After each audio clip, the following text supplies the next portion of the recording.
anak semuanya, apa kabar? Semoga dalam keadaan sehat ya.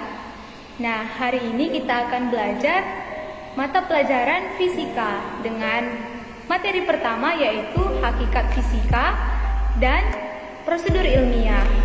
Nah, semoga pembelajaran kali ini dapat bermanfaat dan dapat dipahami oleh anak-anak semua. Mari kita masuk ke pembelajarannya.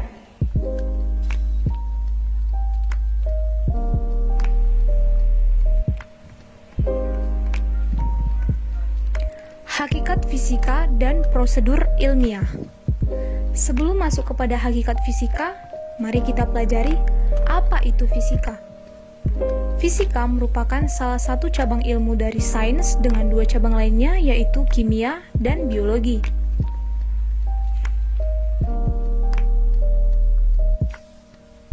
Apa itu sains? Sains atau sains berasal dari bahasa Latin yaitu scientia, yang artinya pengetahuan.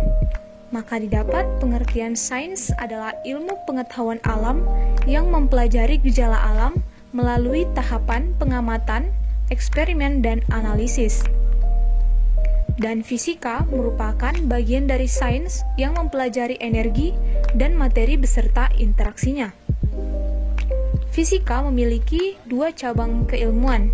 Yang pertama ada fisika klasik dan ada fisika modern. Fisika klasik bersumber pada gejala-gejala yang ditangkap oleh indera. Contohnya adalah mekanika, listrik, magnet, panas, bunyi, dan optik. Sementara fisika modern berkembang sejak penemuan teori relativitas dan radioaktivitas. Salah satu yang membedakan antara fisika klasik dan fisika modern adalah fisika modern telah mengembangkan gelombang. Lalu, apakah ilmu fisika berhubungan dengan pengetahuan lainnya? Ya, ilmu fisika mendukung perkembangan ilmu lain dan teknologi. Salah satu contohnya adalah penggunaan CT scan di rumah sakit, optik spektrografi dan teknik audio dalam astronomi, lalu pengembangan pesawat terbang dan roket yang menggunakan hukum Newton dan hukum Bernoulli, lalu ada kapal laut dan kapal selam yang menggunakan hukum alam atau Archimedes, lalu ada komputer yang dikembangkan dengan ilmu fisika kuantum, dan laser yang digunakan dalam peralatan medis menggunakan fisika kuantum oleh Einstein, dan masih banyak lain-lain. Ruang lingkup fisika. Fisika menjadi dasar pengembangan ilmu dan teknologi.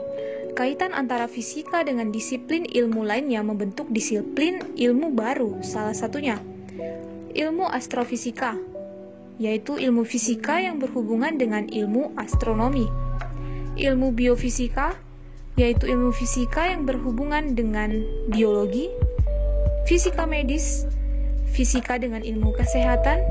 Fisika material, fisika dengan ilmu bahan atau material, dan yang terakhir ada geofisika, yaitu fisika dengan ilmu geologi. Prosedur ilmiah. Fisika erat kaitannya dengan prosedur ilmiah. Yang pertama, pengertian prosedur ilmiah. Prosedur ilmiah adalah suatu proses penyelidikan yang teratur dan logis, yang merupakan langkah-langkah sistematis. Prosedur ilmiah diperlukan agar hasil penelitian menjadi akurat. Langkah-langkah prosedur ilmiah yang pertama adanya observasi, yaitu sebuah pengamatan. Lalu yang kedua adalah merumuskan masalah, yaitu berfungsi sebagai pembatas objek penelitian, sehingga kita fokus hanya dalam masalah yang akan kita teliti. Yang ketiga adalah merumuskan hipotesis, yaitu jawaban sementara atas masalah yang sudah kita rumuskan. Lalu yang keempat ada merancang eksperimen, yang itu merancang metode, alat, bahan, dan teknis analisis data. Lalu ada yang kelima pelaksanaan eksperimen, yaitu membuktikan hipotesis yang telah dirumuskan. Dan yang terakhir adalah pelaporan penelitian, yaitu kesimpulan dari penelitian, serta penjabaran hasil-hasil dari penelitian.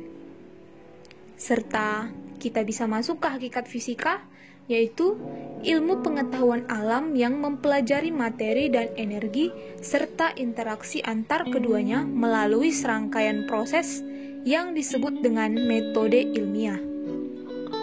Dalam pelaksanaan metode ilmiah, kita harus memiliki sikap-sikap ilmiah.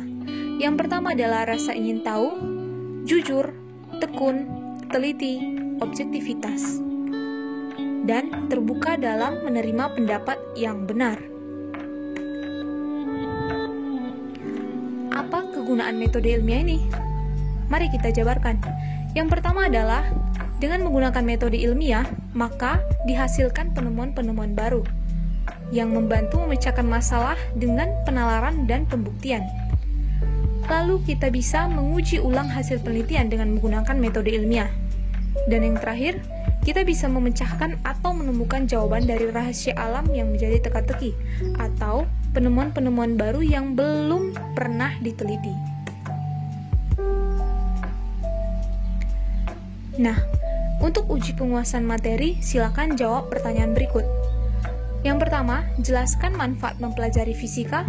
Yang kedua, apa saja peran fisika dalam bidang industri dan kedokteran. Sekian pembelajaran hari ini, sampai jumpa di pembelajaran berikutnya. See you and thank you.